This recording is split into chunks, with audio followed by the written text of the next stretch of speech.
बोलो सतगुरुदेव की जय हो।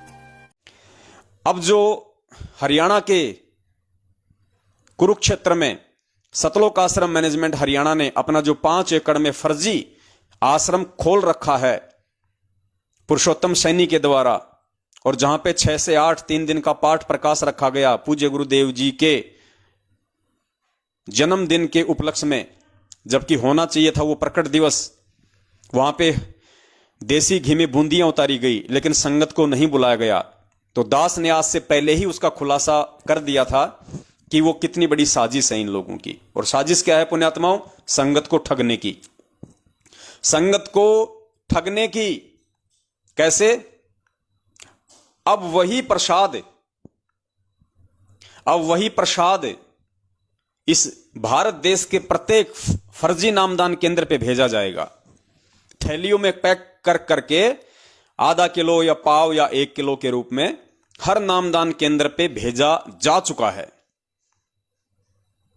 अगर ये लोग संगत को आश्रम में बुलाते तो इन लोगों को अच्छे से पता था कि संगत जेब से खाली हो चुकी है, और आश्रम में अगर संगत आएगी, अगर वो 2 दिन भी रुकेगी या 3 दिन भी रुकेगी, जब तक पाठ चलेगा तब तक वो पेट भर के ढंग से देसी घी का माड़ खाएगी, ये बूंदिया खाएगी, साग पूरी खाएगी, और अटरम पटरम बनाएंगे वो खाएगी।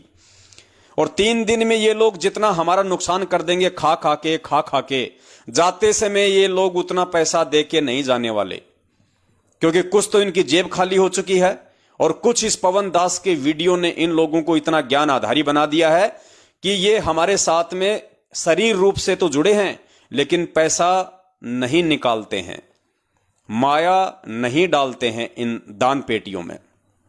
तो इन्होंने सोचा कि यहां अगर संगत को बुलाया गया तो हमारा नुकसान ही नुकसान है। तो इन्होंने एक नई चाल चली। इन्होंने सोचा कि हम यहां पे पाठ प्रकाश रखवा देंगे, और फिर वो पाठ प्रकाश का प्रसाद थैलियों में पैक कर करके उस संगत को मूर्ख बनाने के लिए, उसको ठगने के लिए फर्जी नामदान केंद्रों पे ट्रक भरवा भरवा के भेज दिए जाएंगे। और फिर उन फर्जी नामदान केंद्रों पे बैठे हुए हमारे जो चमचे हैं, जो चापलूस लोग हैं, उनके माध्यम से संगत में फिर यह प्रचारित करवाया जाएगा, यह संदेशा भिजवाया जाएगा कि भाई नामदान केंद्रों पे पाठ प्रकाश का प्रसाद आ चुका है, पाठ प्रकाश का प्रसाद आ चुका है। सभी भाई बहन गुरुजी के आदेश अनुसार पाठ प्रकाश का प्रसाद लेने के लिए नामदान केंद्रों पे आ जाओ। अब जो मूर्ख हैं, जो भोले हैं, जो नादान हैं, जो मैनेजमेंट के षड्यंत्रों से अपरिचित हैं, जो नए नए नामदानी हैं, वो भगत बेचारे दौड़े दौड़े नामदान केंद्रों पे जाएंगे। फिर नामदान केंद्रों पे उनको वो 1 पहिया देसी घी के बूंदिया देने से पहले उनको बताया जाएगा कि भगत जी देखो ये पाठ प्रकाश का प्रसाद है भाई, ये कोई सामान्य प्रसाद नहीं है, पाठ प्रकाश का प्रसाद है। और भगत जी आप वहां नहीं जा पाई तो कोई बात नहीं भगत जी, अब आप परमात्मा को पाठ करवा दो, क्योंकि ये पाठ का प्रसाद है भाई। वो कहेगा भगत जी पाठ के पैसे तो नहीं, अरे कोई बात नहीं भाई, लिखवा दे। फिर इनके जो एजेंट हैं वो हर महीने की किस्त उनसे लेते रहेंगे, भाई जितने हैं उतने तो जमा करा दे, बाकी इंस्टॉलमेंट करवा ले, बाकी तू किस्तों में देते रहना, कोई दिक्कत नहीं है। अब वो बेचारा भगत वहां पे 20 के सामने फिर क्या जवाब देगा? वो कहेगा ठीक है भगत जी एक पाठ मेरा भी लिख दो, भाई कुछ है तो दे दे। 2-4 हजार होंगे तो बेचारा शर्म के मारे निकाल के दे देगा, बाकी वो लिखवा देगा। बाकी फिर जैसे हम कोई मोटरसाइकिल मार्केट से निकलवा के लाते हैं 10-20 हजार रुपया नगद देके, फिर पीछे वो जो कंपनी वाले होते हैं फाइनेंस वाले, फिर हर महीने वो घूमते रहते हैं मार्केट में किस्तें लेने के लिए। तो इस प्रकार से फिर इस मैनेजमेंट के चमचे उन भगत भाई बहनों को फोन कर करके जैसे ही महीना आएगा उनको याद दिलाते रहेंगे कि भगत जी आपकी किस्त का समय आ गया, भगत जी आपकी इंस्टॉलमेंट का समय आ गया, परमात्मा की दया से आपने जो पाठ लिखवाया था भगत जी उसका पैसा जमा करवा दो। तो पुण्यात्माओं इस प्रकार से संगत को ठगने की इनकी ये प्लानिंग थी। दास ने पहले ही आप लोगों को सूचित कर दिया था, और सेम टू सेम वही प्रोसीजर इन्होंने शुरू कर दी। हर नामदान केंद्र पे इन्होंने गाड़ियां भर भर के आधा किलो के 1-1 किलो के वो देसी घी के बूंदिए थैलियों में पैक कर करके, अब भगवान जाने वो देसी घी के बनाए हैं या डालडा के बनाए हैं, बेचारे भक्तों को क्या पता, वो तो अपने घरों पे बैठे थे, उनको तो जाने का आदेश ही नहीं था। और अब संगत में उस पाठ प्रकाश के प्रसाद की आड़ में लूट मार शुरू हो जाएगी, और हो चुकी है। और पुण्यात्माओं, यही वो कारण है जिस कारण से आज वो समर्थ परमात्मा समर्थ होते हुए भी भगत समाज की अकाल मौत से रक्षा नहीं कर पा रहा। 2020 में कोरोना आया, आप सभी को अच्छे से पता है। हजारों की संख्या में उस पूर्ण ब्रह्म परमेश्वर, आदि अनादि परमेश्वर स्वयंभू सतगुरु रामपाल जी महाराज जी के भक्तों की अकाल मौत हुई। हजारों भक्तों ने कोरोना से दम तोड़ा, जिसमें सारनामी भी थे, सतनामी भी थे, नए भगत भी थे। अन्य भी कई कारणों से भगत समाज की मौतें हो रही हैं। कोई एक्सीडेंट हो रहा है, कोई आपस में पारिवारिक झगड़े के चलते जहर खा के मर रहा है, कोई फांसी खा के मर रहा है, कोई नदी में डूब के मर रहा है। कारण क्या कि भगत समाज ने पूज्य गुरुदेव जी के ज्ञान को आधार ना बना के, और परमेश्वर ने अपने सत्संगों में, अपनी वाणियों में बार बार कहा कि बच्चों, सुपात्र को दिया हुआ दान फलता है, कुपात्र को दान दोगे, लेने वाला भी मरेगा, देने वाला भी मरेगा, वो कर्म के कांटे दोनों को भोगने पड़ेंगे। तो दान हमेशा सुपात्र को ही देना चाहिए। ये परमात्मा ने हमें अपने सत्संगों के माध्यम से आध्यात्मिक पाठ पढ़ाया था। और परमेश्वर ने कहा था कि गुरु बिन माला फेरते, गुरु बिन देते दान, गुरु बिन दोनों निष्फल है, चाहे पूछो वेद पुराण। बिना गुरु के दिया हुआ दान निष्फल जाएगा, यूजलेस होगा। आपको फिर आगे चल के वो कर्म के कांटे चुभेंगे जब आपकी बैटरी डिस्चार्ज हो जाएगी। क्योंकि जिस दिन आप किसी भी कुपात्र को ज्योति पाठ या दान या दसवें अंश का पैसा देंगे, और निश्चित बात है यदि आप किसी कुपात्र को देंगे तो कुपात्र तो उनका दुरुपयोग ही करेगा। और आपकी आंखों के सामने है, जग जाहिर है, यह कोई छुपी हुई बात नहीं है कि 2016 में हरियाणा के जाट आरक्षण में सतलोक आश्रम मैनेजमेंट हरियाणा ने परमेश्वर की मर्यादाओं को तार बतार करते हुए लाखों की संगत को उनके आरक्षणों की आग में झोंक दिया। और संगत के जो दान का पैसा था, उस पैसे से उन जाट समितियों को चंदे के रूप में पैसा दिया गया। लगभग 1 करोड़ के आसपास रुपया इन्होंने जाट आरक्षण में चंदे के रूप में दिया। संत रामपाल जी ने जो आपको समर्थन दिया, इस बारे में आपकी क्या राय है? हमारा संत रामपाल जी को और उसकी संगत को बहुत बहुत धन्यवाद। और उन्होंने हमें आज 11 लाख रुपए चंदा देकर भी आंदोलन में भी मदद की। और मैं तो ये कहना चाहूँगा कि संत रामपाल जी के ऊपर भी जो जुल्म हुए, और उस जुल्म को जब वे उनके दर्शन करने उनके शरणार्थी जाते हैं तो उस पर भी तमाम अत्याचार किए जाते हैं, लाठियाँ बरसाई जाती है। सरकार उनको तंग कर रही, और जो आर्य समाज के और उनके बीच में डिस्प्यूट है उसको भी दूर कराने की कोशिश करेंगे। क्योंकि हम खुद आर्य समाजी हैं, हम खुद आर्य समाजी होने के नाते ये चाहते हैं कि समाज में जो भेदभाव हुआ वो सब दूर हो, और सब मिलकर एक जैसे एक जो सरकार है जो अन्याय करती है उसके खिलाफ सब मिलकर खड़े हो। तो अगर किसी आर्य समाजी भाई को इस वजह से कोई ठेस पहुंचती है तो हम उससे भी बात करने के लिए तैयार हैं। अपने गिले शिकवे दूर करो, आगे बढ़ो। वो भी जाट हैं, हम भी जाट हैं। ये एक बड़ी 36 बिरादरी की मुहिम है जिसमें उन्होंने साथ दिया, इसके लिए हम धन्यवाद देते हैं। और हम डेरा सच्चा सौदा से भी निवेदन करते हैं, जिसने ये सरकार बनवाई अपने दम पे, अगर वो इसी तरह की अत्याचारी और अन्यायी सरकार बनाई है तो उसके अनुयायियों को भी ये सोचना चाहिए और उनको सरकार से बात करनी चाहिए कि इस तरह के अत्याचार और अन्याय करने वाली सरकार का भविष्य में साथ न दे, और वो भी आंदोलन को समर्थन करें। रामपाल जी महाराज के साथ या आपके साथ समझौता हुआ है? रामपाल जी के अनुयायी वहाँ पे आपका समर्थन करेंगे क्या? कहाँ पे? दिल्ली में जो आप 2 तारीख का ऐलान किया आपने। 2 तारीख का वो चाहेंगे तो समर्थन कर सकते हैं, उनसे वार्ता की जाएगी। पुण्यात्माओं, कुपात्र को पैसा दिया, सबकी मर्यादा टूटी, और सबकी मर्यादा टूटी तो उनके भोग भी सभी को भोगने पड़े, और संगत ने उनके भोग भोगे।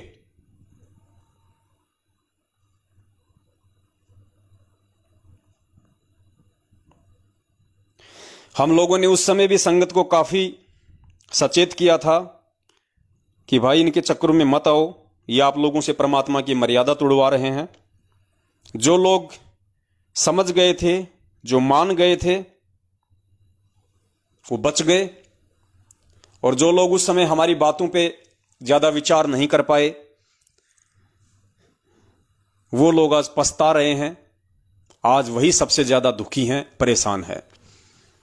उसके बाद में इन्होंने राजनीति का फंडा छेड़ा। इस परमेश्वर के निर्मल मार्ग में, जहां राजनीति का कोई नामो निशान नहीं है, इस परमेश्वर के ऐसे निर्मल मार्ग में इन लोगों ने मनमुखी रूप से गुरुदेव की आड़ में, गुरुदेव को बीच में डाल के जबरन बेचारी भोली संगत से पहले तो कांग्रेस को वोट डलवाए, कांग्रेस का समर्थन करवाया। उसके 1 साल बाद बीजेपी सरकार को वोट डलवाए, बीजेपी का समर्थन करवाया। कितना पैसा भगत समाज का इन्होंने बर्बाद किया उन कुपात्रों के पीछे लगकर। तो उसका परिणाम भी संगत को ही भोगना था, और संगत ने वो कर्म के कांटे अपने सीने पे चुभाए। उसके बाद रक्तदान और देदान के नाम पे इन्होंने भोले भगत समाज को लूटा। भगत समाज से गुरुजी के आदेश की आड़ में रक्तदान करवाया, देदान करवाया, और जिन प्राइवेट कंपनियों से या जिन प्राइवेट हॉस्पिटलों से इन लोगों ने भगत समाज का खून निकलवाया, उन प्राइवेट हॉस्पिटलों से सतलोक आश्रम मैनेजमेंट हरियाणा ने एक मोटी रकम वसूली। वहां भी भगत समाज के बेइंतहा कर्म फूटे, जिनका भोग आज पूरा भगत समाज भोग रहा है। सबके घरों में लड़ाई झगड़े मार काट। अब पुण्यात्माओं, परमेश्वर ने हमें जो सत्संग सुनाए हैं, परमेश्वर ने हमें 27 साल से अपना जो विधान बताया, वो इसीलिए बताया कि बच्चों, आगामी समय में या ये भक्ति करते करते तुम कभी भी मार ना खा जाओ। क्योंकि मैं बताने वाला एक और समाज में तुमको भ्रमित करने वाले लाखों। लेकिन समाज की तो छोड़िए, यहां तो अपने ही परिवार के लोग, जिन्हें हम अपने भगत भाई बहन कहते हैं, सतलोक आश्रम मैनेजमेंट हरियाणा वाले, उन्होंने ही काल एजेंट बन के संगत को ठगना शुरू कर दिया, संगत को लूटना शुरू कर दिया, परमेश्वर के तत्व ज्ञान के विपरीत सारे कर्म कुकर्म करवाने शुरू कर दिए। तो परमेश्वर ने हमें काफी सत्संग, काफी कथाएं इसी विषय को लेकर भी समझाई, और परमात्मा ने अपना विधान हमें भगत नरसिंह मेहता जी की एक कथा के माध्यम से समझाया। क्या समझाया परमात्मा ने? नरसिंह जी की कथा सुनाई। वो नरसिंह जी की कथा परमात्मा ने हमारे किसी मनोरंजन के लिए नहीं सुनाई थी, परमात्मा ने कोई टाइम पास के लिए नहीं सुनाई थी। पुण्यात्माओं, आज है वो समय उन कथाओं को आधार बनाने का, क्योंकि अंतर्यामी गुरुदेव को मालूम था कि एक ऐसा समय संगत में आएगा जब मैं संगत के बीच में नहीं रहूंगा। वो परीक्षा का दौर होगा। उस दौर में काल भगवान जितनी भी कोशिश कर सकेगा, उतनी कोशिश वो मेरी आत्माओं को मुझसे तोड़ने की जरूर करेगा। साम दाम दंड भेद छल बल घटिया नीति। अब सबको पता है काल तो सामने आएगा नहीं, तो क्या करेगा? वो अपने एजेंटों को भेजेगा, अपने एजेंटों को निमित्त बनाएगा, और एजेंट के रूप में उसने सतलोक आश्रम मैनेजमेंट हरियाणा को चुन लिया। तो परमेश्वर को पता था वर्तमान समय का जो घटनाएं आज संगत में घटित हो रही हैं। इसीलिए परमात्मा ने हमें बार बार नरसिंह भगत जी की वो कथा सुनाई थी। एक बार आप ये कथा सुन लीजिए, जिसमें परमात्मा की शरण में आने के बाद, अपनी सारी संपत्ति परमेश्वर के चरणों में न्योछावर करने के बाद, जब नरसिंह जी नगर से बाहर एक झोपड़ी डालकर अपनी भक्ति करने लगे, उस समय कुछ साधु द्वारिका जाने के लिए अपनी हुंडी कैश करवाना चाहते थे, लेकिन उस समय नरसिंह जी की हुंडी नहीं चलती थी। सांसारिक दृष्टि में एक तरीके से वो कंगाल हो चुके थे, और भक्ति की दृष्टि से परमात्मा ने उन्हें माला माल कर दिया था। तो गांव के कुछ अन्य सेठों ने उनको नरसिंह जी के वहां पे भेज दिया, और उनको कहा कि भैया, आजकल वो बहुत ज्यादा सयाना बन गया है, वो कहेगा कि मैं तो गरीब हो गया, मेरी हुंडी नहीं चलती है। वो तुम्हें भ्रमित करने की कोशिश करेगा, लेकिन तुम उसकी एक मत सुनना। मतलब उस भगत को परेशान करवाने की दृष्टि से गांव वालों ने ऐसा झूठ उन साधुओं से कहा। वो साधु बेचारे नरसिंह जी को ढूंढते ढूंढते वहां पे आ गए। नरसिंह जी से बातचीत हुई। नरसिंह जी ने उनको मना किया कि भाई अब मैं सेठ नहीं रहा, मेरी हुंडी नहीं चलती है। लेकिन बार बार दबाव डालने के बाद नरसिंह जी ने सोचा कि भाई ठीक है भाई, मैं तो मेरे परमात्मा के भरोसे हूं, मैं तो मेरे बंदी छोड़ के सहारे हूं। नरसिंह जी ने वो 500 रुपए हुंडी के उन साधुओं से ले लिए। साधु द्वारिका चले गए। द्वारिका पहुंचने के बाद काफी समय हो गया। साधुओं को कोई भी सांवल सा नाम का सेठ नहीं मिला, जिस सांवल सा नाम के सेठ की नरसिंह जी ने हुंडी लिख के दी थी, पर्ची लिख के दी थी। और पीछे से गुरुदेव ने बताया कि नरसिंह जी ने क्या किया। पुण्यात्माओं, यही पॉइंट है। आप ये कथा सुनिए साथ साथ में बंदी छोड़ के मुख कमल से, तब आपको पता चलेगा कि वर्तमान में ये कथाएं हमारे लिए कितनी उपयोगी हैं। और इन कथाओं को आधार ना बना पाने के चलते और सत्सेवकों की साध संगति से दूर होने के चलते आप लोग कितना बड़ा धोखा खा चुके हैं। सुनिए परमात्मा के मुख कमल से नरसिंह मेहता जी की यह कथा।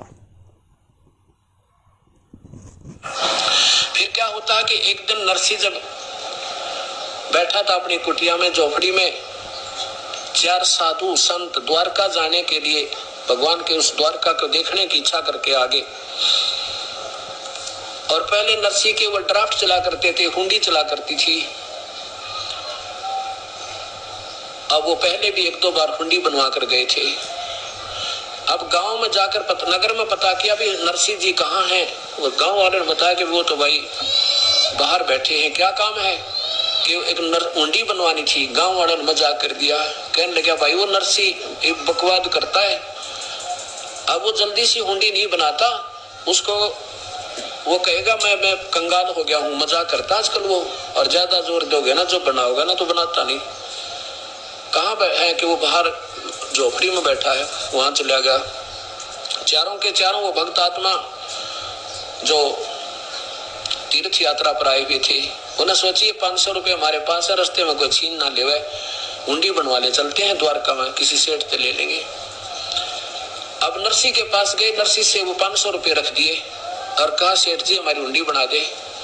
नरसिंह कहने लगा महात्मा जी मैं अब सेठ नहीं रहा, मेरी हुंडी चलती नहीं, वो कैंसिल होगी गवर्नमेंट की तरफ से, मेरे पास पैसा नहीं है अब।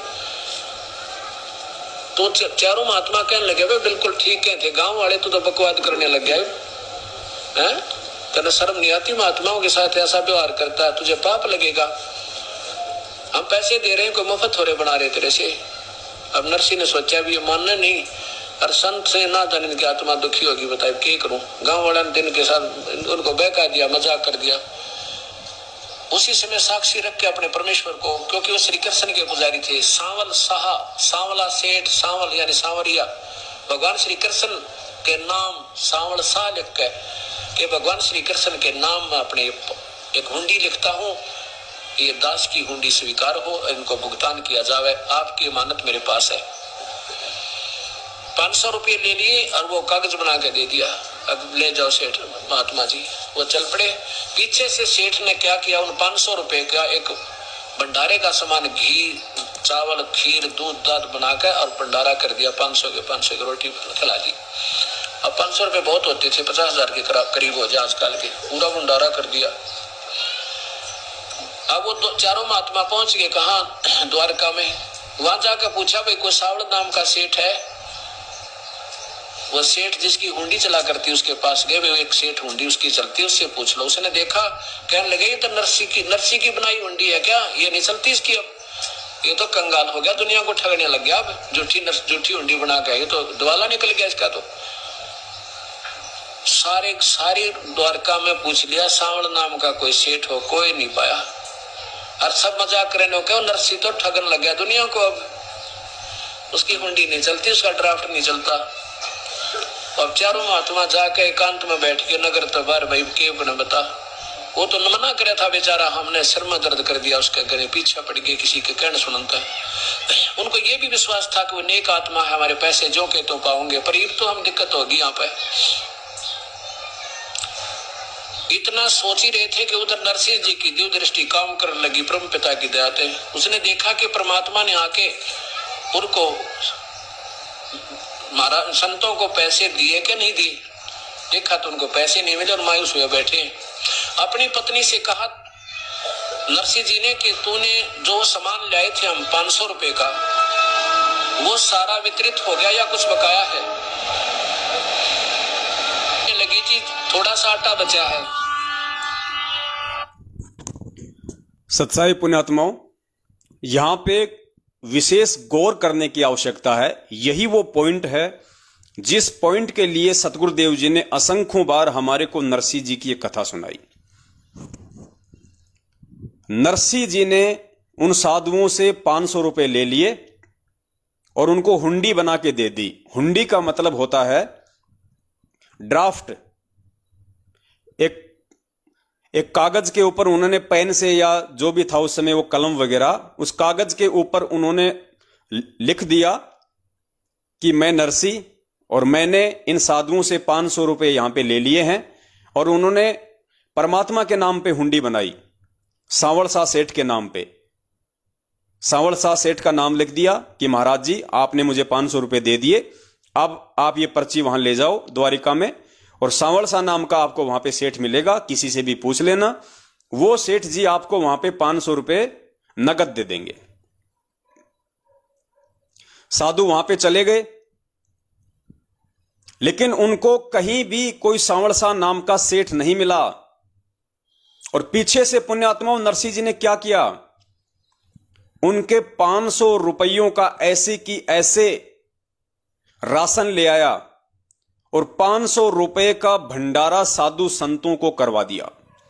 एक नया पैसा नहीं रखा नरसिंह जी ने, पूरे 500 रुपए का भंडारा करवा के लोगों को खिला दिया। पुण्यात्मा, विचार करने की यह बात है कि नरसिंह जैसी नेक आत्मा, परमेश्वर की विशेष प्यारी आत्मा, जितने पैसे उन्होंने भक्तों से लिए थे उनमें से एक नया पैसा उन्होंने अपने घर खर्च में यूज नहीं किया, अपनी निजी आवश्यकताओं में खर्च नहीं किया। पूरा का पूरा 500 रुपया नरसिंह जी ने भंडारा कर दिया। और नरसिंह कितनी नेक आत्मा थी, कितना दिल का साफ था, उसके बावजूद भी परमात्मा ने उन साधुओं को, उन साधकों को, उन भक्तों को जिन्होंने दान किया था, उनको कोई लाभ नहीं दिया, कोई राहत नहीं दी। नरसिंह जी ने अपनी दिव्य दृष्टि से देखा कि भाई परमात्मा ने 500 रुपया उनको कैश क्यों नहीं किया, मेरे से क्या त्रुटि हो गई। मैंने तो 500 के 500 रुपए एज इट इज भंडारे में लगा दिए, उस परमात्मा के नाम पे धार्मिक भंडारे में लगा दिए, धार्मिक यज्ञ में लगा दिए।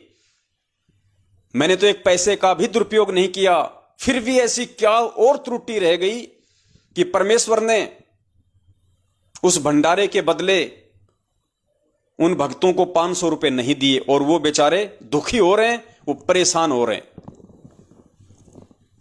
तो परमेश्वर ने नरसिंह जी के अंदर प्रेरणा की और अपनी धर्मपत्नी से पूछा कि भगवान, वो जो 500 रुपये का अपन सामान लाए थे भंडारे के लिए, क्या वो सारा भंडारे में लगा दिया?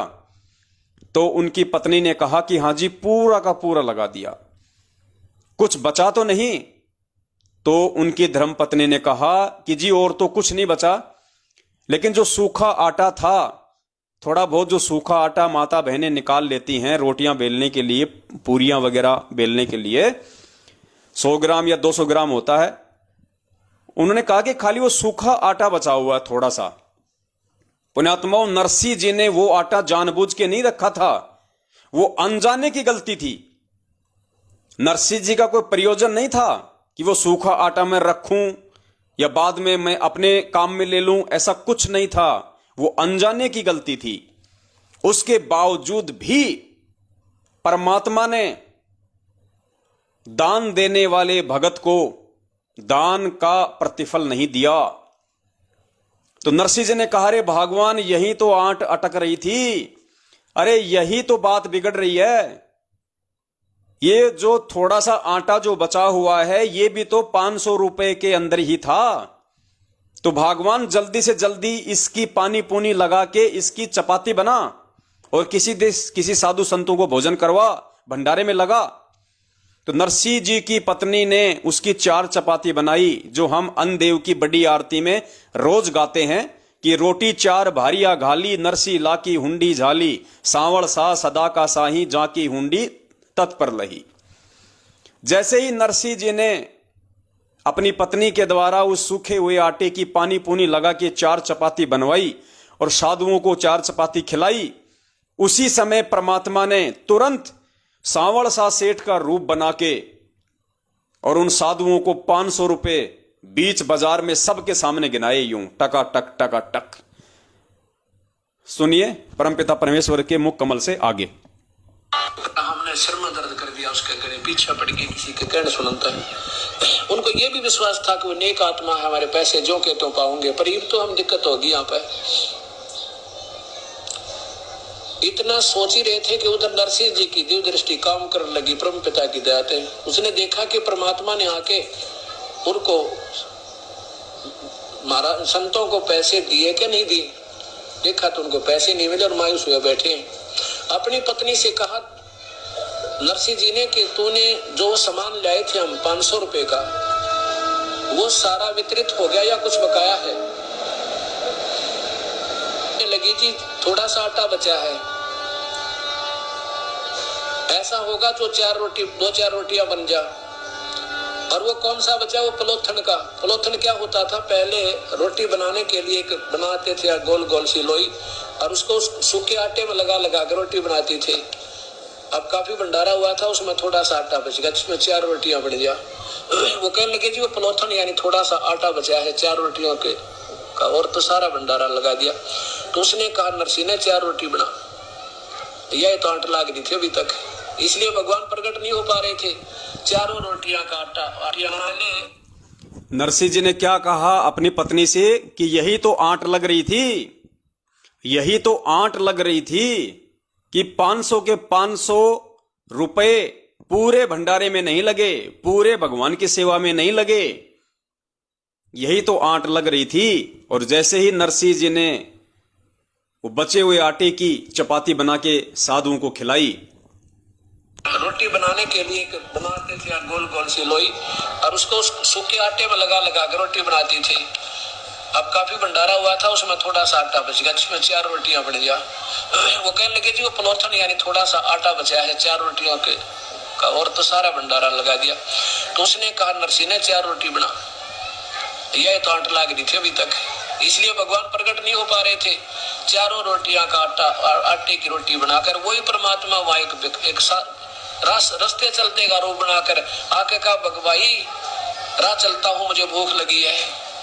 ओए होए, वो परमेश्वर स्वयं आके और उसी समय कहा जा भाई भगत जी बैठो हो बड़े ले रोटी ताजी ताजी बना रखी है। 4 रोटी खाकर परमात्मा वहां प्रकट हो गए और जाके कहा कि आ जाओ भाई, कैसे बैठे हो महात्मा? आके बैठे हैं भाई सेठ जी, हम तो कितना जोगे नहीं रहे। ऐसे ऐसे नरसिंह की हुंडियां चलती नहीं, हमारी उन्होंने हुंडी बना दी, पर उसका दोष नहीं बेचारे का, हमने ज्यादती कर दी उसका। और या कोई सेठ नहीं सांवल नाम का। तो परमात्मा कहने लगे भाई किसने कहा तुम्हारे को वो सेठ नहीं सांवल? मैं सेठ हूँ सांवल, आ जा मेरी दुकान पर, चल तुम्हें दूंगा वो 500 रुपए रहे या हुंडी। बिल्कुल सही चला इसकी तो भाई, कौन मना करा था? लेकर वो कागज और उस बाजार में चौपट, उस बाजार में द्वारका के में जो चारों तरफ बढ़िया की दुकान थी, कहने लगे बिछाओ चादर यहाँ पे। उस चौराहे पर चादर बिछवा के ऐसे पटके 1 चांदी के खुड़के दूर थे, 2 3 4 सुना का उन सब ने, और सबका ध्यान अट्रैक्ट हुआ है ये क्या होने लग रहा है। 500 रुपए नए कते जैसे आज बनकर आए हो, 500 नोट चांदी के पटक दिए और कह दिया भाई मैं सावन सेठ हूँ, और कह देना उस नरसिंह को उसका दास हाजिर खड़ा पाओगा, चाहे लाख हुंडी दे दे। बोलो सतगुरुदेव की जय हो। तो ऐसे परमात्मा, वो पूर्ण परमात्मा आकर ही सब काम करता। ठीक है, चाहे हम श्री कृष्ण पर सेरा बांधे, चाहे श्री राम पर बांधे, ये गीता और वेद प्रमाण देते हैं वो परम पिता पूर्ण ब्रह्म है, जो सबके काम सारने वाला और सारे दुखों का निवारण करने वाला। बोलो सतगुरुदेव की जय। तो पुण्यात्माओं, आप जियों को इस अनमोल कथा से ये समझ में आ गया होगा कि आज 90% भगत समाज ज्योति के पैसे जमा करवाते करवाते भी, पाठ का पैसा जमा करवाते करवाते भी, गुरुजी की जमानत के नाम पे पैसा जमा करवाते करवाते भी, इन फर्जी आश्रमों के नाम पे पैसा जमा करवाते करवाते भी क्यों महादुखी है? क्यों उस परमपिता परमेश्वर से मिलने वाला लाभ प्राप्त नहीं कर रहा है? क्यों सभी के घरों में झगड़े हैं, फसाद हैं, लड़ाइयां हैं? क्यों काफी हजारों की संख्या में आत्माओं के अंदर यह कुप्रेरणा हुई कि संत रामपाल जी की भक्ति से कोई लाभ नहीं है, इस मार्ग को छोड़ दिया जाए, और नकली संतों और पंथों के वहां पे जा चुके हैं। इस कहानी से आपको समझ में आ गया होगा पुण्यात्माओं कि साधक के द्वारा दिए गए दान के एक एक पैसे का जब तक सदुपयोग नहीं होगा तब तक वो परमात्मा अपने विधान के अनुसार, क्योंकि परमात्मा अपना विधान नहीं तोड़ता, अपने विधान अनुसार परमात्मा तब तक उस भगत को, उस साधक को उस दान के प्रतिफल में लाभ नहीं देता है, और लाभ ना मिल पाने के चलते फिर वो भगत धीरे धीरे धीरे धीरे भक्ति और भगवान से दूर हटने लगता है काल प्रेरणा से। पुण्यात्माओं, नरसी जैसी पुण्यात्मा शायद ही आज हो धरती पे। 500 रुपए उन्होंने भक्तों से लिए और 500 के 500 रुपए का भंडारा कर दिया। मन में कोई दोष नहीं, कोई छल कपट नहीं। पता नहीं उन्होंने भी उस भंडारे में खाना खाया था या नहीं खाया था। एज इट इज 500 का भंडारा कर दिया, ये सोच के कि यदि मैंने इस 500 रुपए में से, क्योंकि ये भक्तों का पैसा है, ये साधुओं का पैसा है, अगर इसमें से 1 रुपया भी मैंने अपने निजी जीवन में खर्च किया तो मैं परमेश्वर का दोषी हो जाऊंगा, मैं तो मरूंगा सो मरूंगा, ये आत्माएं भी लाभ से वंचित रह जाएंगी। इसलिए नरसिंह जी ने परमात्मा से डरते हुए एज इट इज 500 रुपए का राशन मंगवाया, आटा दाल चावल मंगवाया, भंडारा बना के उसका भंडारा करवा दिया। उसके बाद भी भक्तों को लाभ नहीं मिला, क्योंकि कहीं ना कहीं कोई त्रुटि रह रही थी। बाद में मालूम पड़ा कि 4 चपाती के लायक थोड़ा सा सूखा आटा बचा हुआ है, जिसके चलते साधुओं को लाभ नहीं मिल रहा। नरसिंह जी ने तुरंत वो चपातियां बनवाई, और जैसे ही वो 500 के 500 रुपए कंप्लीट हुए धार्मिक भंडारे में, सत सेवा में लगे, तुरंत परमेश्वर ने सांवड़ सा सेठ का रूप बना के उस भक्तों को लाभ दिया, उन भक्तों को 500 रुपए दिए। पुण्यात्माओं, यह कहानी परमात्मा ने मनोरंजन के लिए नहीं सुनाई। यह कहानी आज आप और हम भक्तों को सावधान करने के लिए सुनाई थी कि तुम्हारे साथ भी ऐसा ही होगा। पुण्यात्माओं, सतलोक आश्रम मैनेजमेंट हरियाणा नामदान केंद्र वाले कोऑर्डिनेटर गुरुजी के कलयुगी परिवार वाले पिछले 7 वर्षों से भगत समाज से अरबों खरबों में ठगी कर चुके हैं। अरबों खरबों में ज्योति पाठ और दान धर्म के नाम पे पैसा ले चुके हैं। और आप सबको ये अच्छे से मालूम होना चाहिए कि नरसिंह जी ने तो अनजाने में वो 4 चपाती का आटा छोड़ा था, उसके चलते भी भक्तों को लाभ नहीं मिला। और सतलोक आश्रम मैनेजमेंट हरियाणा तो जानबूझ के गलतियों पे गलतियां, कुकर्म पे कुकर्म करता आ रहा है। सरेआम आप लोगों का पैसा हरियाणा के जाट आरक्षण में उन जाटों को दिया गया, उन जाट समितियों को दिया गया। कभी 16 लाख रुपए दिए गए, कभी 5 लाख रुपए दिए गए। भगत समाज का कम से कम भी नहीं तो करोड़ों रुपया तो गाड़ी घोड़ों में उनके आने जाने के किराए में ही बर्बाद करवा दिया गया, उनके धरनों के ऊपर, उनकी रैलियों में शामिल करवाकर। और उनके स्टेज पे चढ़ चढ़ के हरियाणा के स्टेट कोऑर्डिनेटर सहित सतलोक आश्रम मैनेजमेंट के अन्य व्यक्तियों ने उनको चेक दिए, कभी 5 लाख का, कभी 10 लाख का, 16-16 लाख रुपए उनको नगद दिए यशपाल मलिक को, जिसका वीडियो काफी बार हम लोग संगत में वायरल कर चुके हैं। उसके बाद इन्होंने राजनीति में कभी बीजेपी का समर्थन करवाया, भक्तों के माध्यम से उनका समय और पैसा बर्बाद करवाया। इन्होंने भक्तों से जो दान ले रखा था, जो डिपॉजिट पूंजी इनके पास में थी, उस पूंजी से इन्होंने उन राजनेताओं का समर्थन किया, उनका सहयोग किया। अगले साल फिर इन्होंने बीजेपी के साथ ऐसा ही किया, भक्तों से समर्थन करवाया। कांग्रेस की रैलियों में, बीजेपी की रैलियों में भगत समाज को शामिल करवाया। तो पुण्यात्माओं, यहां तो जानबूझ के अपने कर्म फोड़े गए हैं, जानबूझ के। तो सोचो पुण्यात्माओं, वो परमात्मा अपने विधान को तोड़ के, जिसने नरसिंह जी के साथ में कोई पक्षपात नहीं किया, नरसिंह जी के साथ में कोई अन्याय नहीं किया, तो सोचिए आज वर्तमान के भगत समाज को वो परमात्मा कैसे लाभ देगा। दान धर्म करते करते भी, ज्योति पाठ का पैसा जमा करवाते करवाते भी, सतलोक आश्रम मैनेजमेंट हरियाणा के फर्जी आदेशों पे चलते चलते भी आज वो परमात्मा भगत समाज को कहां से लाभ देगा? और जिसको थोड़े बहुत कुछ लाभ मिल रहे थे वो पुण्यात्माओं उसकी अपनी बैटरी चार्ज थी। वर्तमान की भक्ति और वर्तमान के दान धर्म से उनको 1% भी लाभ नहीं। जो पैसा भगत समाज ने 7 साल से काल एजेंट सतलोक आश्रम मैनेजमेंट हरियाणा को दिया, उसके चलते तो भक्तों की अकाल मौतें हुई हैं। कोरोना से हजारों की संख्या में हमारे भगत भाई बहन मरे हैं। महाराष्ट्र से 2 बसें भर के आई थी, दास बार बार जिक्र करता है। 2 बसें भर के मिनी बसें महाराष्ट्र के लातूर जिले से हिसार की तारीख पे आ रही थी। सारे के सारे भगत थे। सुबह 4 बजे राजस्थान के नागौर में सड़क एक्सीडेंट हुआ। 13 भक्तों की ऑन द स्पॉट मौत हुई। 3 भक्तों की तो गर्दन सर से अलग हो गई, धड़ से अलग हो गई। किसी का हाथ कट गया, किसी का पैर कट गया, कोई बुरी तरह से घायल हो गया। क्यों हुआ पुण्यात्माओं? दान धर्म करते करते भी, मैनेजमेंट के आदेश मानते मानते भी क्यों हुआ? इसलिए हुआ क्योंकि भगत समाज अपनी आंखें बंद करके पूज्य गुरुदेव जी के वचनों से दूर हटके, सत्संगों को आधार ना बना के, साध संगति से दूर होकर इन काल एजेंटों को, इन कुपात्रों को, जो कि दान धर्म ज्योति पाठ का पैसा लेने के योग्य नहीं है, इनकी झोलियां भर दी। तो इनकी झोलियां भरी कुपात्रों की। उधर से काल भगवान ने उसी भगत समाज की झोलियां भर दी कांटों से, दुख तकलीफ और पीड़ाओं से, अकाल मौतों से। पुण्यात्मा, इसलिए परमात्मा ने हमें यह सत्संग सुनाए थे ताकि हम गलती से भी कोई गलती ना करें। इसीलिए परमात्मा ने लगातार यह साध संगति का प्रोग्राम संगत में जारी रखा ताकि कोई मंद बुद्धि, अगर थोड़ा बहुत भी जिसके अच्छे संस्कार होंगे तो वो जुड़ जाएगा लाइव प्रोग्राम से, जुड़ जाएगा सत्सेवकों की साध संगति से और अपने सुक्रम बनाएगा, काल एजेंटों के जाल से बाहर निकल जाएगा, अपनी मर्यादा बचाएगा और आने वाले विनाशकारी समय से अपना बचाव करेगा, अपने परिवार का बचाव करेगा। अब दास अपनी तरफ से आपको कुछ नहीं बता रहा। दास अपनी तरफ से अपना कोई विधान नहीं बता रहा। दास आपको प्रत्यक्ष प्रमाण पूज्य गुरुदेव जी के सत्संग के माध्यम से बता रहा है।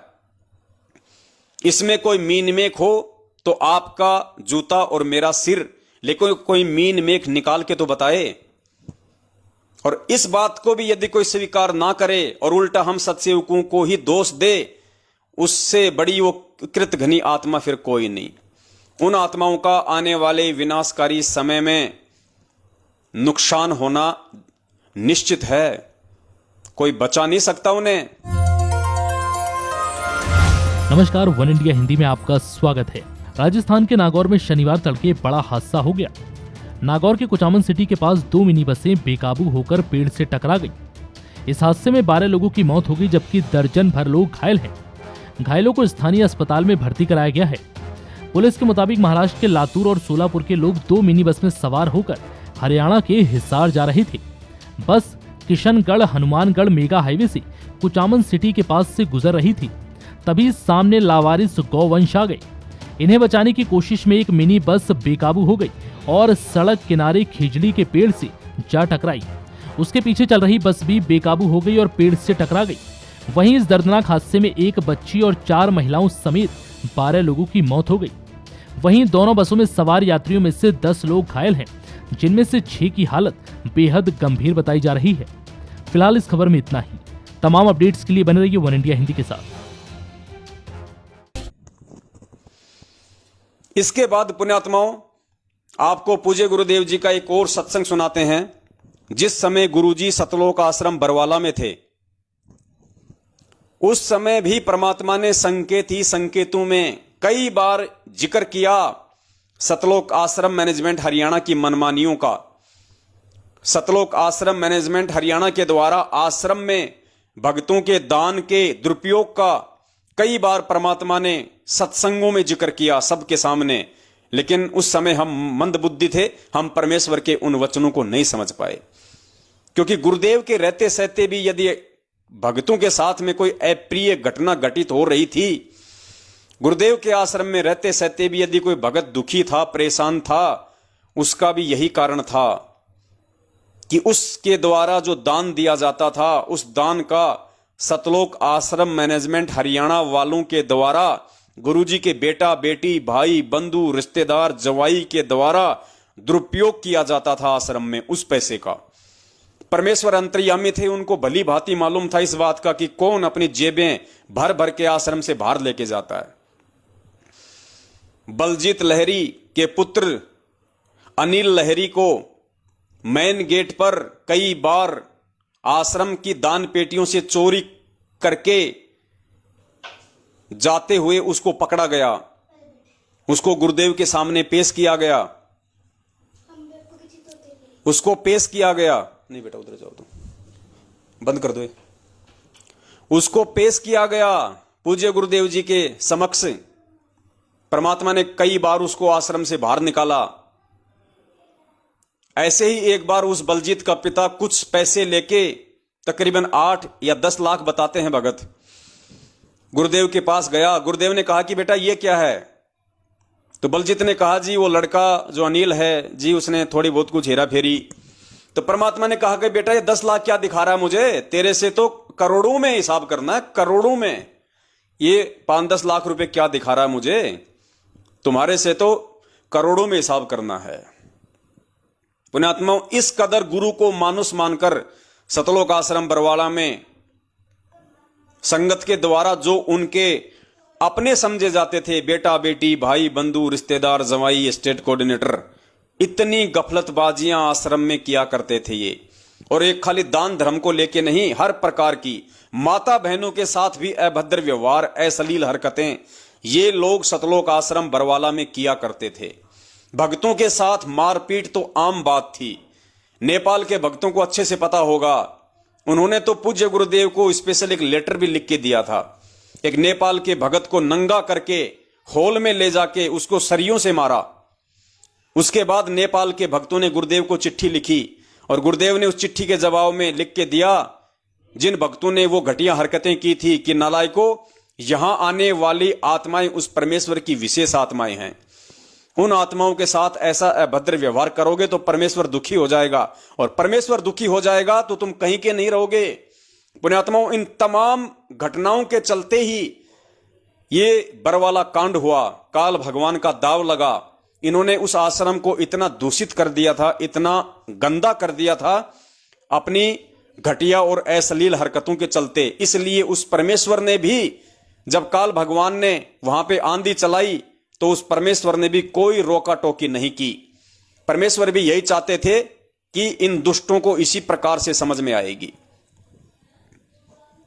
पुण्यात्माओं, अब आपको पूज्य गुरुदेव जी के मुख कमल से सन 2013 का वो सत्संग सुनाते हैं, जिसमें परमात्मा ने स्पष्ट रूप से सार्वजनिक तौर पे सत्संग में पूरी संगत को कहा, सतलोक आश्रम मैनेजमेंट हरियाणा के इस हेरा फेरी के विषय में।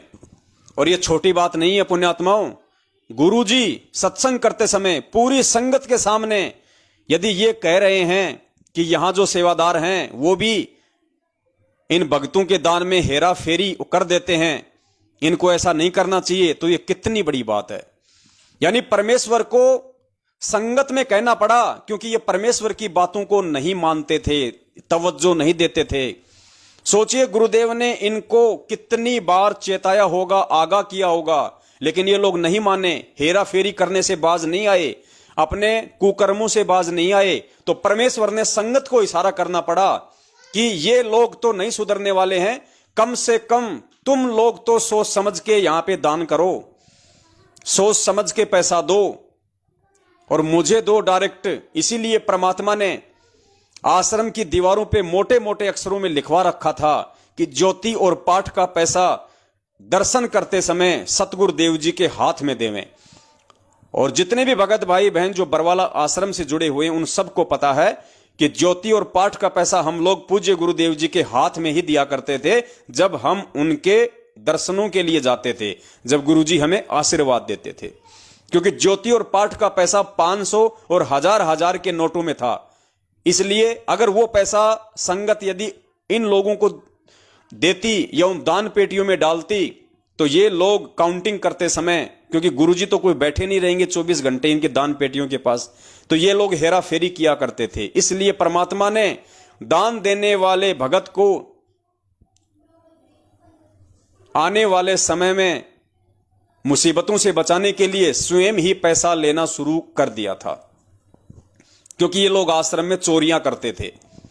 कौन लोग? यही जो आज साहूकार बने हुए हैं, जो आज आपका स्टेट कोऑर्डिनेटर है, जो आज गुरुजी का बेटा, भाई, बंधु, रिश्तेदार हैं, यही लोग चोरियां करते थे। सुनिए पूज्य गुरुदेव जी के मुख कमल से, मालिक को सत्संग में इशारा करना पड़ा पुण्यात्माओं, इससे बड़ी और क्या बात हो सकती है।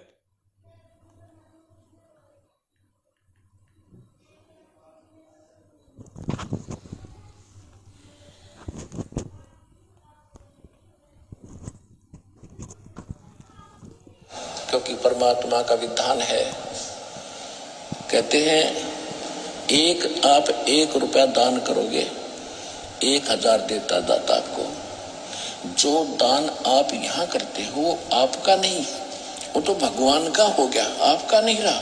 उसके बदले में आपको तो 1000 मालिक ने उसी समय लिख दिया आपके अकाउंट में, लेकिन वो अकाउंट आपको दिखता कौन?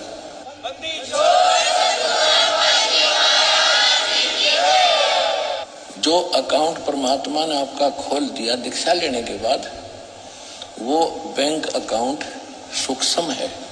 आपके अंतःकरण में एक मैसेज पहुंच जाता है, भगवान के ऊपर आपकी एक और फाइल है, उसमें ये मैसेज ऐड हो जाता है। आपने 1 रुपया दान करा, 1000 आपके खाते में लिख दिया था।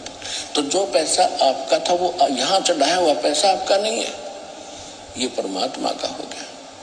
और इस परमात्मा के पैसे को आप सदुपयोग करो, यहाँ दुरुपयोग ना करना इसका। जो यहाँ भी सेवादार है, आने वाले भी जो कई बार देखा है थोड़ी बहुत त्रुटियां ये कर देते हैं, तो आपने सावधान रहना पड़ेगा। ये धनी का पैसा पड़ेगा। पुण्यात्माओं ध्यान से सुनना, परमेश्वर कह रहे हैं कि यहां रहने वाले जो सेवादार हैं वो कभी कभार थोड़ी बहुत त्रुटियां कर देते हैं, तो आपने सावधान रहना होगा। संगत को कह रहे हैं परमात्मा कि आप लोगों को सावधान रहना होगा। आप लोगों ने दंडवत स्थल पे जो दान पेटियां हैं उनमें पैसा नहीं डालना, दर्शन के समय केवल मेरे हाथों में ही देना है। उसके बाद भी यदि ये लोग उस पैसे का दुरुपयोग करते हैं तो आपको दोष नहीं लगेगा, क्योंकि आपने तो अपने गुरुदेव के हाथ में दान दिया है। उसी समय परमात्मा ने आपको आपके भाग्य में वो 10 गुना लिख दिया, और गुरुदेव को देने के बाद यदि कोई उस पैसे का दुरुपयोग करता है तो उसका दोष फिर दान देने वाले को नहीं, दान का दुरुपयोग करने वाले को होता है। तो ध्यान से सुनना परमेश्वर के इस सत्संग को, जिसमें परमात्मा कह रहे हैं कि यहां भी जो सेवादार हैं थोड़ी बहुत त्रुटियां वो कर देते हैं, लेकिन आपको सावधान रहना होगा। सुनो पुण्यात्माओं ध्यान से, देखो आप सदुपयोग करो, यहाँ दुरुपयोग ना करना इसका। जो यहाँ भी सेवादार है, आने वाले भी जो कई बार देखा है थोड़ी बहुत त्रुटियां ये कर देते हैं, तो आपने सावधान रहना पड़ेगा। ये धनी का पैसा है, आपको तो दे दिया मालिक ने उसी समय, ये नहीं रखता अपने पास। ये तो पूर्ण परमात्मा है। कहते हैं चारों युगों में देख लो हमने किसका रखा मारे। द्रौपदी ने 1 बिलांत का कपड़ा दिया था, 9 इंच ढेर लगा दिया उसका। सुदामा ने 4 चावल खुआए थे, महल बना दिया। तैमूर लंग ने 1 रोटी दी थी, उसको 7 पीढ़ी का राज बख्श दिया। तो कहते चारों युगों में देख लिया हमने किसका रखा मार, हमने किसका लेकर ना दिया हो मारना, यानी कोई पैसा लेकर ना देने के उसने पैसा मार लिया मेरा। तो परमात्मा कहते चारों युगों में देख लिया हमने किसका रखा मार, हमने किसी का पैसा रखा नहीं। पुण्यात्माओं ये सारे प्रमाण आपकी आंखों के सामने हैं। गुरुदेव भी इनकी इन घटिया हरकतों से भली भांति परिचित थे। और पुण्यात्माओं विचार करो, जो सतलोक आश्रम मैनेजमेंट हरियाणा, जो पूज्य गुरुदेव जी का कलयुगी परिवार, बेटा बेटी भाई बंधु रिश्तेदार जवाई स्टेट कोऑर्डिनेटर, सतलोक आश्रम बरवाड़ा में रहते सहते यदि ये कुकर्म करते थे, भक्तों के दान में चोरी करते थे, उनका दुरुपयोग करते थे, तो सोचो पुण्यात्माओं आज वही सतलोक आश्रम मैनेजमेंट हरियाणा आप लोगों के सिर पे काल भगवान का एजेंट बन के बैठा है। वही बेटा बेटी भाई बंधु रिश्तेदार जवाई स्टेट कोऑर्डिनेटर आज 7 साल से आप लोगों को हैंडल कर रहे हैं, आप लोगों के दान का दुरुपयोग कर रहे हैं। तो सोचिए, जो व्यक्ति काल प्रेरित होके सतलोक आश्रम बरवाला में गुरुदेव जी के नाक के नीचे यदि दान की चोरी कर सकते हैं, दान में हेराफेरी कर सकते हैं, जिसके लिए गुरुजी ने सार्वजनिक तौर पे संगत को बताना पड़ा कि दास देखता है कि यहां भी जो सेवादार हैं वो भी त्रुटियां कर देते हैं और ये धनी का पैसा है, इसका दुरुपयोग नहीं करना चाहिए और आप लोगों ने सावधान रहना चाहिए। संगत को परमेश्वर ने कहा कि बच्चों तुम सावधान रहो, यहां पे अनावश्यक रूप से दान पेटियों में पैसा मत डालो, दर्शनों के समय जब आओ तो मेरे हाथों में पैसा दो। तो पुण्यात्माओं, आज भगत समाज ज्योति पाठ का पैसा किसको दे रहा है, किसके हाथ में दे रहा है? जिनके हाथ में देने से गुरुदेव ने आश्रम में मना कर दिया था, जिनके कुकर्म देख के गुरुदेव ने उनको पैसा देने से मना कर दिया था और गुरुदेव अपने हाथों में पैसा लिया करते थे, आज वही कुकर्मी लोग, आपका स्टेट कोऑर्डिनेटर, गुरुदेव के बेटा बेटी, भाई बंधु रिश्तेदार जवाई, वही कुकर्मी लोग आज आपसे ज्योति पाठ और दान का पैसा ले रहे हैं। तो सोचिए, जो व्यक्ति अपने बाप के नाक के नीचे पैसे का दुरुपयोग कर सकता है, पैसे में हेराफेरी कर सकता है, आज तो उसका बाप जेल में बैठा हुआ है, आज आपके दान से वो क्यों नहीं अय्यासियां करेगा? इसीलिए तो पिछले 7 वर्षों से ये लोग आपके दान पे ऐसो आराम कर रहे हैं, फर्जी आश्रम खोल रहे हैं, संगत को लूटने के लिए, ठगने के लिए। आपके दान के पैसों को राजस्थान के आनंदपाल, आप सबसे कोई छुपा हुआ नहीं है, अजमेर में उसकी रैली राजपूतों की, उसमें भक्तों को शामिल करवाया गया। आनंदपाल सिंह गैंगस्टर, देसी भाषा में कहें तो गुंडा, AK-47 राइफल रखता था और पुलिस एनकाउंटर में मारा गया। उसकी CBI जांच उसके समाज के लोग मांग कर रहे थे। अब बताइए, उसकी CBI जांच, एक गैंगस्टर की CBI जांच उसके समाज के लोग करें ना करें हमें क्या मतलब, लेकिन जबरदस्ती भगत समाज को, राजस्थान के भक्तों को ठोक दिया और भगत समाज से रैलियां निकलवाई गई, सभाएं करवाई गई उस आनंदपाल सिंह की CBI जांच के समर्थन में। राजस्थान के अजमेर में उसकी रैली रखवाई गई। राजस्थान के जोधपुर से सतलोक आश्रम मैनेजमेंट का एक छोटा सा चमचा 3.5 फुट का LD लक्ष्मण दास, उसको, क्योंकि वो भी राजपूत, उसको वहां पे बनाजी बना के, हीरो बना के भेज दिया गया राजस्थान के अजमेर की रैली में और 5 लाख रुपए नगद वहां पे उन राजपूतों को दिए गए। भगत समाज के दान का 5 लाख रुपया। अब बताइए, वो राजपूत और राजस्थान के राजपूत, आप जानते हैं, शाम को जब तक पैक पौवा नहीं लेंगे, दारू वारू सबाब कबाब नहीं पिएंगे, तब तक उनको नींद नहीं आती। तो आपके 5 लाख रुपए का क्या हुआ पुण्यात्माओं? राजनीति में लगे, दारूबाजी में लगे, सिगरेटबाजी में लगे, हुक्काबाजी में लगे, उल्टे कुकर्मों में लगे। पुण्यात्माओं, आपको क्या मिलेगा उसके प्रतिफल में? अरे नरसिंह जी से तो गलती से वो 4 चपाती रह गई थी, गलती से। उसके बावजूद भी परमात्मा ने अपने विधान अनुसार भक्तों को लाभ नहीं दिया और तुम्हारा पैसा तो जानबूझ के गुंडों की झोलियों में डाला जा रहा है, राजनीति में लगाया जा रहा है, आरक्षण बाजियों को दिया जा रहा है, आरक्षण बाजों को दिया जा रहा है, गाड़ी घोड़े खरीदे जा रहे हैं। सत्सेवकों के धार्मिक भंडारे रुकवाने के लिए उन गाड़ियों में आपके पैसों का डीजल पेट्रोल डाल के, आपके पैसों से वो 10-10, 20-20 लोग होटलों पे बढ़िया बढ़िया खाना खाते हैं। पुण्यात्माओं, आपको क्या मिलेगा? बाबा जी का ठुल्ला मिलेगा, बाबा जी का ठुल्ला, और मिल रहा है। आपके वो कर्म के कांटे चुभ रहे हैं। आप लोग समझ नहीं पा रहे कि इतना ज्योति पाठ और दान धर्म करते करते भी मेरे घर में कैर क्यों टूट रहे हैं, मुझे लाभ क्यों नहीं मिल रहा, मेरे भूत क्यों नहीं भाग रहे, तीनों ताप से मैं क्यों परेशान हूं? तो कारण यह है पुण्यात्माओं, मुख्य कारण यह है कि आपने कुपात्रों को पैसा दिया। आप कुपात्रों की संगति कर रहे हो, कुपात्रों की। परमात्मा कहते हैं, काजल की कोठड़ी में कितना ही जतन करो, काजल का दाग भाई लागे ही लागे। काजल की कोठड़ी में या कोयले की खान में अगर कोई व्यक्ति चला जाए और कुछ भी ना करे तो भी वो व्यक्ति बगैर थोड़ा बहुत काला पीला हुए बाहर नहीं निकल सकता, उसको दाग लगेगा ही लगेगा। तो जैसी संगत वैसी रंगत। तो सतलोक आश्रम मैनेजमेंट हरियाणा की संगत, इन काल एजेंटों की संगत, इन कुपात्रों की संगत आज नहीं तो कल तुम्हारे और तुम्हारे परिवार के विनाश का कारण बनेगी। क्योंकि हजारों के विनाश का कारण बन चुकी है। और जो सोच रहा है कि मेरे तो कुछ भी नहीं हुआ, भाई साहब बैटरी चार्ज है, रुक जाओ, अभी समय ऐसा ही आ रहा है, कोई नहीं बचाएगा। चिल्लाते रहना गुरुजी गुरुजी गुरुजी गुरुजी, गुरुजी कुछ नहीं करेंगे। जब गुरुजी चिल्लाए 27 साल से, तब कहां थे तुम? अरे 27 साल से गुरुजी चिल्ला रहे थे, तब तुम गुरुजी की नहीं सुन रहे थे। 7 साल से हम सतसेवक चिल्ला रहे हैं, तब तुम नहीं सुन रहे। उस समय तुम चिल्लाओगे तो गुरुजी क्यों सुनेंगे भाई? गुरुजी तुम्हारे बाप के नौकर थोड़ी हैं। गुरुजी उसकी सुनेगा जो गुरुजी के विधान पे चलेगा, जो गुरुजी की मर्यादाओं में रह के भक्ति करेगा, गुरुजी उसकी सुनेगा। उसके बाद पुण्यात्माओं, आपको एक छोटा सा वीडियो सुनाते हैं ईसाई पास्टरों का, क्योंकि पुण्यात्माओं ये जितने भी जो ईसाई लोग हैं जो बाइबल की भविष्यवाणियां बताते हैं, और ये सारी की सारी जो भविष्यवाणियां हैं, ये केवल परमपिता परमेश्वर सतगुरु रामपाल जी महाराज जी पे ही फिट बैठती हैं। केवल उन्हीं की संगत के लिए ये भविष्यवाणियां हैं। ईसाइयों ने उनको नाम दिया है कलीसिया।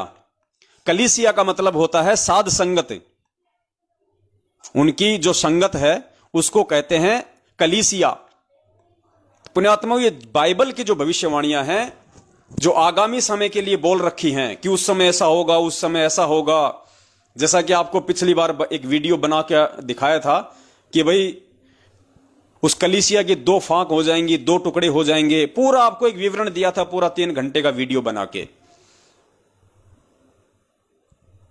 तो ये ईसाई जो पास्टर है, एक बहन है,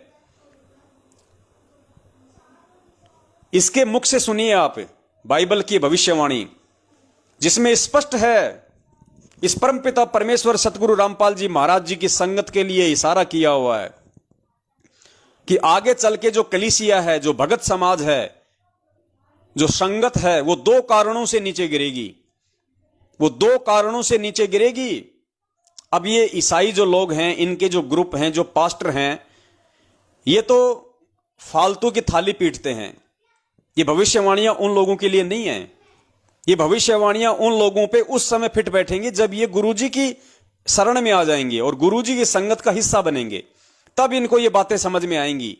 फिलहाल तो वो भी वाणियां तो सुनाते हैं अच्छी अच्छी, भविष्यवाणियां सुनाते हैं अच्छी अच्छी, सिर्फ इसलिए पैसे के लिए, क्योंकि ये उनका धंधा है।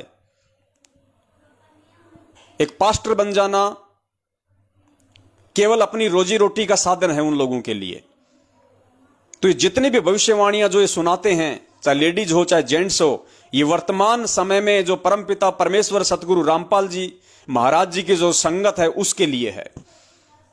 तो उस भविष्यवाणी में कहा गया है सतगुरु रामपाल जी महाराज जी की वर्तमान संगत के लिए कि अंत के समय में वो कलीसिया, वो भगत समाज 2 कारणों से नीचे गिरेगी। पहला कारण उसने बताया धन का लालच। सबसे पहला कारण धन का लालच, और दूसरा कारण उसने बताया झूठी शिक्षाओं का प्रचार। पुण्यात्माओं, ये धन का लालच सतलोक आश्रम मैनेजमेंट हरियाणा के माध्यम से पूरे भगत समाज को नरक में लेके जा रहा है। इसी धन के लालच के चलते, माया के लालच के चलते इन्होंने ज्योति पाठ दान धर्म से भगत समाज को लूटा, सबकी मर्यादा तोड़वा दी, क्योंकि ये कुपात्र थे और बेचारी भोड़ी संगत से इन्होंने अरबों खरबों में दान ले लिया, दान का मिसयूज कर दिया। तो मैनेजमेंट के द्वारा यह धन का लालच आज संगत को नरक में ले जा रहा है। और दूसरा झूठी शिक्षाओं का प्रचार।